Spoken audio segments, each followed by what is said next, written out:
Welcome to SK statistics tutorial. Reserve Bank of India అంటే RBI grade B notification ఎప్పుడో వచ్చింది. ఈరోజు last date ఉంది. దీంట్లో స్టాటిస్టిక్స్కి ఎకనామిక్స్కి సంబంధించిన సపరేట్ పోస్టులు ఉంటాయి. జనరల్ పోస్టులకు అందరు ఎలిజిబులే. స్టాటిస్టిక్స్ పోస్టులకు స్టాటిస్టిక్స్ వాళ్ళు ఎలిజిబులే. డిఎస్ఐఎం అని ఆడుతుంది ఇక్కడ. Third number officers in grade B DSIM cadre అనేది స్టాటిస్టిక్స్కి సంబంధించినవి 10 పోస్టులు ఉన్నాయి. ఈ అన్రిజర్వ్కి 4, ఈడబ్ల్యూఎస్కి 1, ఓబీసీకి 4, ఎస్సీకి 1, ఎస్టీకి ఏం లేవు.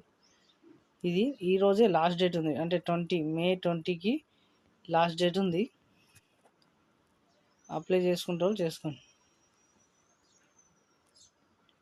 2 టైర్లో ఎగ్జామ్ ఉంటుంది, ప్రిలిమ్స్, మెయిన్స్. ప్రిలిమ్స్లో ఓన్లీ 20 క్వశ్చన్సే ఉంటాయి. మెయిన్స్లో పేపర్ 2 డిస్క్రిప్షన్ ఉంటుంది, ఇంటర్వ్యూ కూడా ఉంటుంది పోస్ట్ని బట్టి.